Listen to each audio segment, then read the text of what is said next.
Hello, folks. Are we live? Just sorting the feed out. Hello, everyone. Welcome. Got this developing story here in terms of what's coming out now. I wanted to update you with this situation that's happening in Ukraine. So it appears that the British weapons. Well, I'll wait for just a few seconds for people to come in. Hello, everyone. Yeah, we're just following this story that's been obviously unfolding in terms of the situation in Ukraine with Russia and all that's been going on. Can everyone hear me? Is everyone there? Hello, David. Good to see you. Yeah, so hi, Luke. David and Luke modding with us. Everyone just coming in. Yeah, just to give you an update here, I'm going to show you the press conference that's just going on in Denmark with the Ukrainian official there, and they're talking a bit more about the situation as well. So we'll go over to that in just a second. I just wanted to show you this update. No, you're very welcome. Thank you.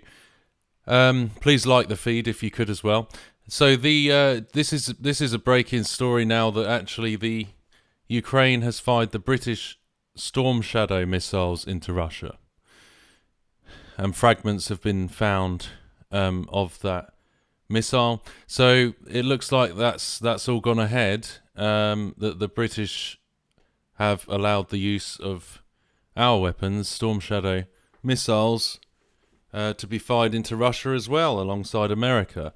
And it did say before that other countries may follow suit as well and allow their weapons to be long-range missiles to be fired. Move follows Kyiv's first use of US long-range attacker missiles on Russian soil. So yeah, that's happened. This has just come out. This is just breaking news. Ukraine has launched British-made Storm Shadow missiles at military targets in Russia for the first time, according to 3 people familiar with the matter. The attack follows Ukraine's first use of the US missiles on Tuesday, after authorization from Joe Biden. A Western official briefed on the strike said that multiple missiles had been fired at least one Russian military target. So, yeah, they found the fragments of this Storm Shadow missile, including engravings indicating it as such. So that's what's been going on just in the last 30 minutes. Ukraine hits Russia with British weapon for the first time. So yeah, this really is kind of developing at the moment, isn't it? You see this all over the place being reported here. Ukraine fires UK-supplied Storm Shadow missile into Russia for first time just 24 hours after Putin nuclear war warning. Ukraine has fired British-supplied Storm Shadow missiles into Russia for the first time just hours after Putin's nuclear war warning. Parts of a missile were found in the village of Marine Kursk on Wednesday. So, yeah, I don't know what you guys think to this. The speedy missiles fly low in order to evade air defense, and they are fitted with a blast penetrator warhead, meaning they can penetrate in extreme conditions and can attack buried targets. Some reports claimed that the missiles had also targeted Putin's 1 billion Crimean bridge but were downed. Russian media reported that 12 missiles were launched by a Ukrainian aircraft in the Kursk region, which they identified to be Storm Shadows, the British ones. So, Yeah, and also I don't know if you guys saw there was reports about these these shelters like that looked in Russia that there were some kind of shelters, nuclear shelters that were built. I don't know. I'd have to have a look at that again, but I don't know if you heard about that. But yeah, a lot of different news reports going on, and this says that actually I just wanted to update you because today we had this airstrike warning, but they're now suggesting that that might have been a fake, like a decoy from Moscow, spreading a fake warning of the airstrike. So I'm not sure if that's the case, but it caused like several embassies to shut in Kiev. Sources tell Reuters Putin may be open to discussing ceasefire with Trump. Ukraine accuses Russia of fake airstrike warning. So I'm not exactly sure. But yeah, that's also just been talked about in the last 30 minutes or so. There we go. Ukraine fires UK Storm Shadow missiles into Russia, Bloomberg reports.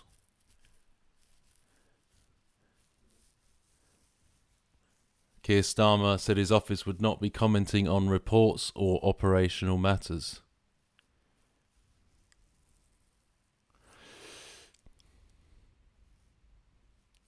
So yeah, that's kind of what's been going on at the moment. I'm just gonna. Oh yeah, here we go. Russia is mass producing radiation-resistant bomb shelters. That was the. That's what I was talking about. But yeah, we. Oh. Oh dear. There's Pope Francis. So yeah, I'll go to the. I'll go to the this news conference. So we'll change that at the moment because now they're claiming that, or Ukraine are accusing Russia of doing a fake one, I suppose, to decoy. But we'll see what happens with all that. But yeah, this is a conference. Who's this? This is in Denmark with the Ukrainian and Danish defense ministers. And they're going to talk a bit about some of the things that have been going on. I'll put that on there.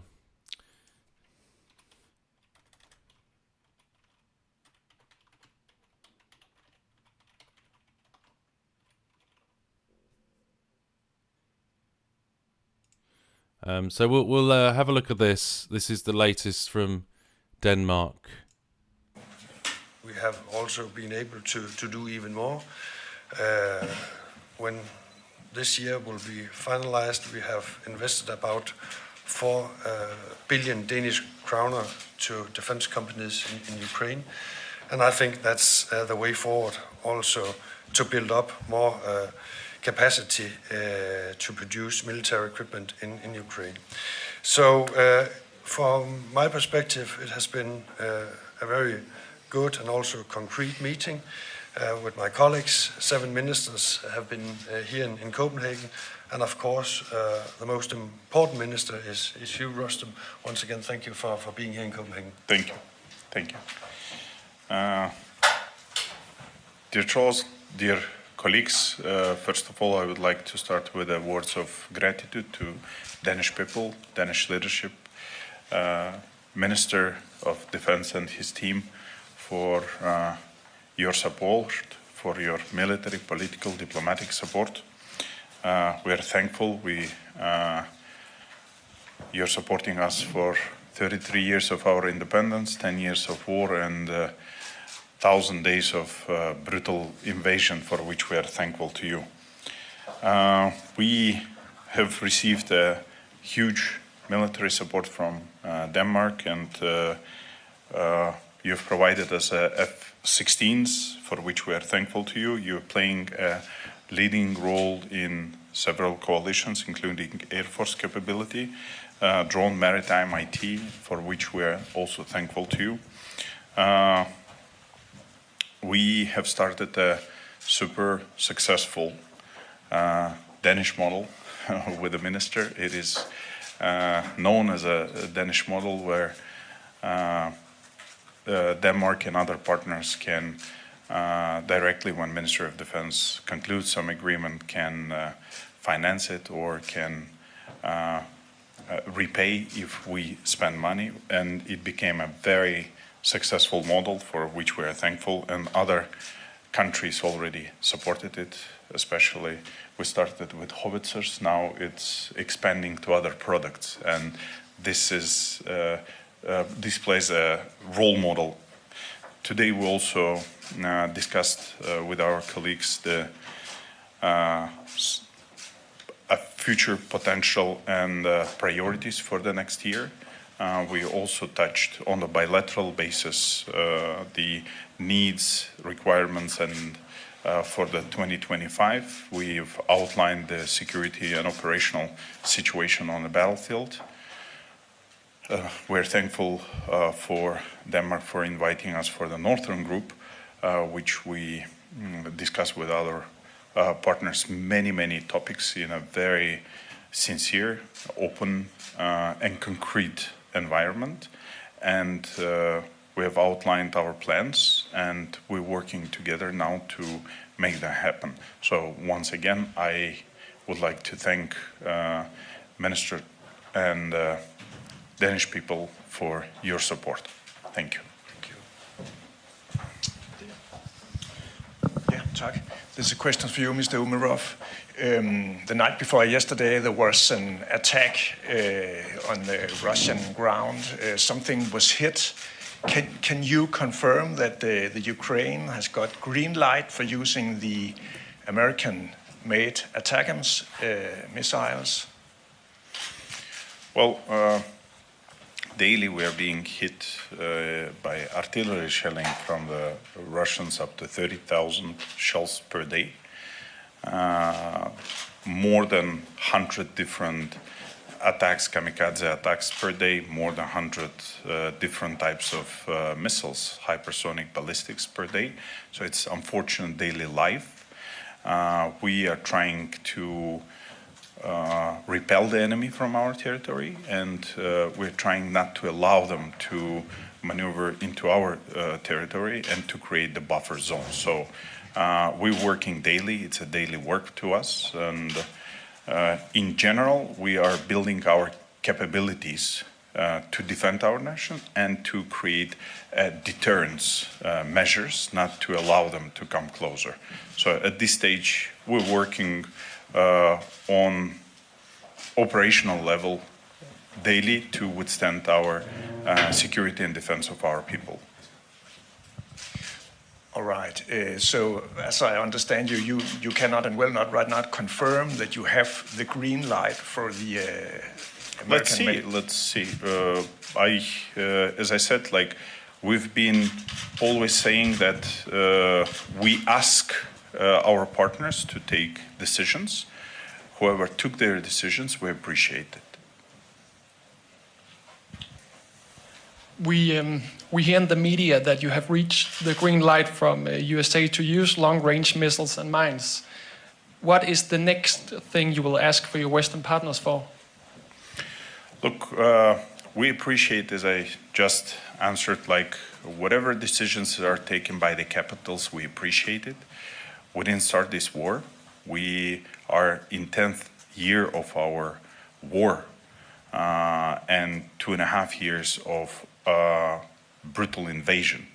Of course, our aspiration and desire to be a part of NATO, to be a part of European Union, and President Zelensky have outlined it in its victory plan, and it sends a direct, very firm signal. First, we want invitation to NATO. We have a defense package that we need to obtain to defend our land. We need a support from Western partners on deterrence package, not to allow the enemy to come closer to our alliance. We are saying that we have natural resources and we are ready to cooperate with our partners, and we want to be a part of EU. So at this stage, I think the victory plan and President Zelensky peace formula answers all our steps very firmly. We need just decisions from your side. On the battlefield, the defense operations is going on, so we are creating additional brigades, and we need support to equip them with equipment so that we would be able to continue defending our country. But Russia is receiving help from North Korean soldiers at the front. Can you continue to provide the soldiers that you are needed yourself? I think there is a huge propaganda on mobilization all the time, but we said that serving our nation is an honor to Ukrainians. We're trying to serve with dignity, with bravery, and we're continuing to form an operative and strategic reserves, not to allow the enemy to proceed further. At the moment, we see that the enemy increasing its resources, human resources. They're having a trouble. That's why they are recruiting a lot of people from other countries, including DPRK. And that sends a signal that they have a problem. What we are thinking that our partners should be very crucial on any support, any intervention of foreign power contingent coming to European continent. It's a very, we should be sending them a very strong signal. Thank you. Kasper Friis from Berlingske to Troels Lund. A Chinese ship is stopped in Kattegat, closely monitored by a Danish ship. Has Denmark ordered this ship to stop? I'll give some comments on that topic after this press meeting. Hello, from Reuters. For the Ukrainian minister, I have a question on whether Ukraine has used Storm Shadow missiles into Russia today, specifically into the Kursk region. We are using all the means to defend our country, so would not go into detail, but we are just sending that we are capable and able to respond. Okay, so you cannot. There is some media reports out saying that Storm Shadow missiles have been fired into Russian territory. So as I say, we're good planners. We plan and will be defending and giving punches back. Okay. With all the means available. Yes, thank you, Mr. Umerov. Can you elaborate a little about, or maybe confirm that the Danish economical help for your defense industry one day will make you able to conduct long-range strikes? I mean, long-range strikes with your own weapons, not American weapons, not British weapons, but Ukrainian-made weapons, long-range strikes into Russia. Look, I think as Europeans, and I always try to stress on it, we should have our European defense and security, and we have to take our own security first, including Ukraine. And we're defending all our united continent. At this stage, our priorities was to focus on formation of the strategic reserves, the brigades. Secondly, to invest in the capabilities like air defense, munitions, artillery, and we also prioritize the cooperation in between countries to increase our defense industry base that will also fit. Today, in a short term, it will close the gaps of needs in Ukraine, but in a mid and in a long term, it will also contribute to the Danish security and defense capability. So we're working, the priority also in missiles and technologies, and we're working with all the Nordic and Northern Group countries to discuss these priorities and have joint ventures. Okay, that's all for now. Thank you so much. There we go. It was interesting. They actually asked him directly there about the British-made weapons, and he kind of seemed to avoid the question. But yeah, it's just all coming out in terms of all the sources everywhere talking about this now. So over the last half an hour or so, clearly it's a big story now that the British weapons are being used and have been used to fire into Russian territory. So there you go. This is developed, and that's where we're at. So there we are. Yeah, it's very surprising. I was just seeing your messages there, Andrew. Yeah, it is surprising to see this for sure. I think everyone's a bit surprised about the developments at the moment. Hopefully, nothing worse comes of that. But this is the current situation. It's sort of moving. This story is moving quite rapidly over the last day or two. So yeah, that's where we're at now. And there were other countries that said that they would follow suit as well. So I think it seems like it'll be more than just US and UK doing that or allowing that. Allowing their long-range missiles to be used. So it seems like it's going to develop more, perhaps. But yeah, earlier today, if you saw, we went live because there was actually what Ukraine are now saying was a hoax or a false flag type of threat that they were going to have a massive attack on Kiev today from Russia. But it was the US embassy in Ukraine that said that they had intelligence to say that there was going to be a really big, significant attack today. But now they're saying it's possibly a false, a hoax. So I don't know. We'll have to see what happens. There's, as I'm sure you're aware, with these things, it can be very back and forth and complicated and hard to know exactly, what is being said that's true and what is not, and the first casualty of war is the truth. So yeah, hello everyone. Hello Andrew, good to see. Hello Chris, good to see you. Thanks for modding, David and Luke, saw you earlier. So yeah, I think that's most of what we have to cover right now. I don't think there's a whole lot more I have to say right now, but if you've just arrived, please do scan back to the beginning of this live video and you'll see the updates. We bring you licensed live feeds. Everything we show here is, these live links are legitimate. They're licensed, so they are latest information.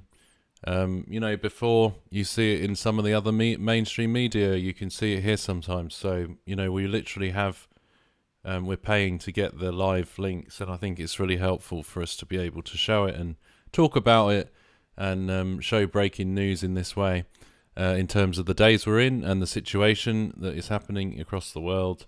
As we always say before I go, no fear.